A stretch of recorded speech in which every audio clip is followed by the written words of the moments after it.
आज चाहिँ लक्ष्मी पूजाको दिन होइन। मैले चाहिँ पहिले नै छुट्टी हालेर राखेको थिएँ किनभने मन्दिर जानुपर्छ, फास्टिङ पनि लिन्छ नि त, आफूले व्रत पनि बसिन्छ। अनि त्यसपछि दुईजना हस्बेन्ड वाइफ भएर अनि हामी चाहिँ मन्दिर गयौँ एज युजुअल होइन, म सधैँ गइरहने मन्दिर। अनि बाहिर हेरेको अनि हल्का पानी परिरहेको थियो अनि वेदर त अब त विरक्त लाग्दो हुन्छ कि अटम लागेपछि पातहरू झरेर अनि के अरे बाटोभरि पातै पात, तर हेर्दा चाहिँ रमाइलो हुन्छ है, तर चिसो एकदम। अनि हामी यतिकैमा टेम्पल आइपुग्यौँ होइन। अनि गाडी पार्क गरेर अनि हामी चाहिँ टेम्पलभित्र गयौँ।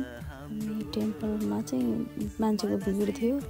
अनि एकछिन दर्शन गरेर अनि हामीहरू दुईजना चाहिँ एकैछिन बस्न पनि त्यति बस्न पाएन किनभने घर पनि काम थियो नि त, लक्ष्मी पूजा। अनि त्यहाँबाट निस्किँदाखेरि सिम पानी पऱ्यो, गाडीमा पेट्रोल हाल्नु पर्ने थियो। अनि त्यही भएर हामी चाहिँ पेट्रोल हाल्न गयौँ। अनि त्यसपछि मैले चाहिँ घरमा चाहिँ अगाडिदेखि नै यो रोटी बनाउनलाई पिठो भिजाएर राखेको थिएँ। अनि त्यही ब्याटर फेरि प्रिपेयर गरेर अनि सेलरोटी बनाउन थालेँ किनभने लक्ष्मी पूजाको दिन धेरै काम हुन्छ नि त, भ्याउँदैन भनेर। अनि त्यहाँबाट फर्किने बित्तिकै अनि रोटीहरू पकाएँ। रोटीहरू ठिकै भएको थियो, अब त्यस्तो धेरै जान्ने त होइन म। अनि हाम्रो चाहिँ यो रोटी पकाउँदाखेरि छेउमा चाहिँ कलश राख्ने चलन छ सुदूरपश्चिमतिर। मैले पहिल्यैदेखि आएको हुनाले मैले पनि त्यस्तै गर्छु, स्पेसल्ली कुनै ओकेजनमा गर्दाखेरि। अनि त्यति गरेर अनि बेलुका चाहिँ लक्ष्मी पूजा मेरो व्रत पनि थियो। अनि आफूले जानेको सेटअप गरेर अनि नानीलाई पनि साइडमा राखेर उसले पनि सिकोस् भन्ने मलाई जहिले पनि मनमा भइरहन्छ नि त। उसले चाहिँ तिमी हात जोडेर उभिराख है मेरो छेउमा भने। अनि आरती गर्दाखेरि यसरी आरती गर्नुपर्छ। अनि मेरो नानी चाहिँ कस्तो डराइरहेको थियो कि बिचरा, उसलाई थाहै छैन नि त। अनि त्यसपछि मैले अनि अगाडिको ढोकामा चाहिँ दियो राखेँ, माटोको दियो म युज गर्छु मेन ढोकाहरूको लागि चाहिँ। अनि दुवै अगाडि पछाडि दुवै ढोकामा चाहिँ माटोको दियो राखेर अनि ढोगेँ। अनि यो भिडियोग्राफी चाहिँ मेरो बहिनीले लिएको हो, पूजा बहिनीले होइन। अब उसलाई चाहिँ कोही नै हुँदैन नि त, बहिनी नभए भने त मेरो त भिडियो लिइदिने मान्छे नै हुँदैन। अनि आफूलाई चाहिँ रहर पनि लाग्छ।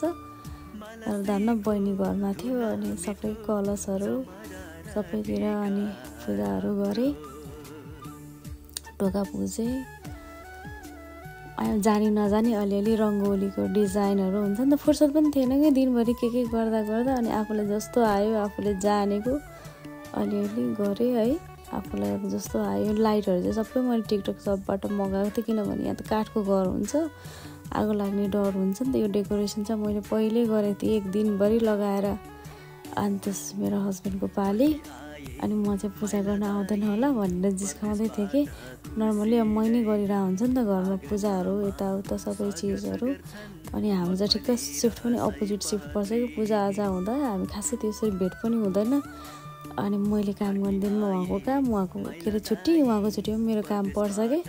अनि एकजनाले होलिडे हाल्नुपर्छ दुईजना भेट्नलाई। अनि म साइडमा बसेर जिस्काउँदै थिएँ, यसो गर उसो होइन मलाई आउँछ भनेर। अनि म आफूलाई टिका हजुरलाई टिका लगाइदिन्छु भन्दै थिएँ। अनि उसले चाहिँ खै म लगाइदिन्छु भनेर टिकै बाङ्गो के। अनि के भने जस्तो टिका किन बाङ्गो लगाइदिएर म आफै हाँस्दै थिएँ होइन। अनि उसलाई अब खै किन भिडियो मन पर्दैन कि फोटो भिडियोहरू लिन एकदम धेरै इन्ट्रेस्टै नभएको मान्छेमा एकजना माई हस्बेन्ड होइन, उसलाई चाहिँ अब हेर्नु त्यहाँ ब्लेसिङ दिएको रे। अनि पूजा बहिनीलाई फेरि म भिडियो लिन्छु ल भन्दै बनाएको भिडियो हो यो चाहिँ। मैले तिहार सकिसकेपछि भोइस ओभर गर्दैछु। यो चाहिँ मेरो पूजाको सेटअप हो। अनि मेरो बहिनी मेरो छोरीलाई चाहिँ एकदम त्यो एलर्जी हुन्छ कि टिकाको। अनि त्यही भएर उसले खासै टिकाहरू लगाउन मान्दैन, उसलाई एलर्जी हुने रिजनले चिलाउँछ। अनि लाउन मान्दैन। पैसा मलाई चाहिँदैन, क्यास चाहिँदैन, मलाई अहिले नदेऊ, पछि ब्याङ्कमा जम्मा गरिदियो अरे अकाउन्टमा भन्छ क्या। अकाउन्ट त छैन तर पनि पूजा गरिसकेपछि मैले भाइ बहिनीहरू अनि मेरो छोरी सबैलाई प्रसाद दिएँ। नानी चाहिँ प्रसादहरू जी गरेर जाऊ भनेर भने। अनि आएर ढोगेर फेरि गयो। अनि सबैलाई प्रसादहरू बाँडेँ। अनि मेरो पनि व्रत थियो लक्ष्मी पूजाको। अनि यतिकैमा लक्ष्मी पूजा पनि सक्यो। Thank you for watching, bye bye, happy Tihar.